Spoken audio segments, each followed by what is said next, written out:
Can't we all just get along? No, apparently we can't. No. All right, let's talk about our weather because it is so windy out there, Yes. and you know it's really affecting people if they're going out to the rodeo. Especially. It is. The pollen count's high, especially with the oak tree. yeah. And what helps with that is rain. We have a cold front that moves through tomorrow morning. Okay.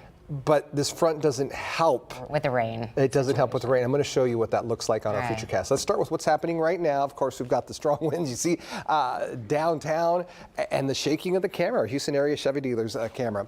Temperature right now coming in at 78 degrees. South wind at 21 miles per hour. Wind gusts at 36 miles per hour. So it is a windy day. I wanted to start with the wide shot to show you how things are changing. So here are the consistent wind speeds for all of Southeast Texas. It includes San Antonio and then also Austin.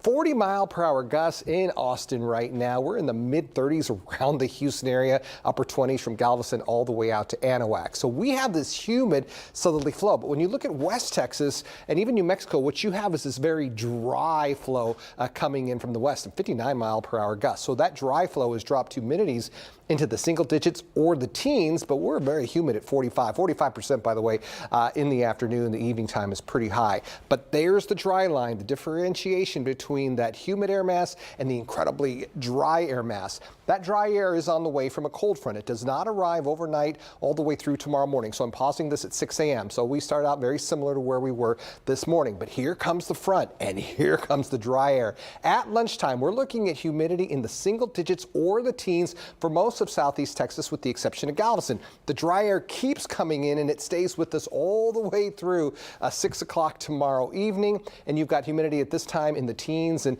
the mid 20s. And so because of that, in our western cities, because of this low humidity and strong northwesterly wind tomorrow, we have a fire weather watch, which again means if a fire starts, it can spread rather rapidly. So here's the dry line that's separating the humid air from the humid air from the dry air. Here's the cold front that's going to move through. Now, typically we would get excited in the springtime with a cold front that's going to bring some rain, much needed rain, and then also some thunderstorms. But this is what it looks like on the Futurecast. 8 o'clock in the morning. Here's the front.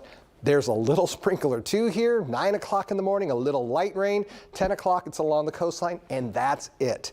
When you look at the rain totals, you're really not getting much at all. This is measured in hundredths of an inch, 3/100ths to 4/100ths of an inch, just to the east of Houston. So it doesn't help us, but what it does is it brings in the dry air, so it actually hurts us more than it does help us because it's not bringing in any kind of rain. So you have temperatures starting out cool in the morning, 82 degrees at 3 o'clock, so it's still a warm day, but you do have this dry northwesterly wind. Again, Houston is not in the fire weather watch area, but it's still going to be incredibly dry tomorrow in the city of Houston with a temperature of 82 degrees. But then this front does drop temperatures for Thursday, the official start of spring, 70 degrees. Friday coming in at 76. We have 2 mornings in the 40s, and then that's it on the 10-day forecast. Mornings for the rest of the 10-day will be in the 50s and the 60s. Don't go away. We'll be right back after the break.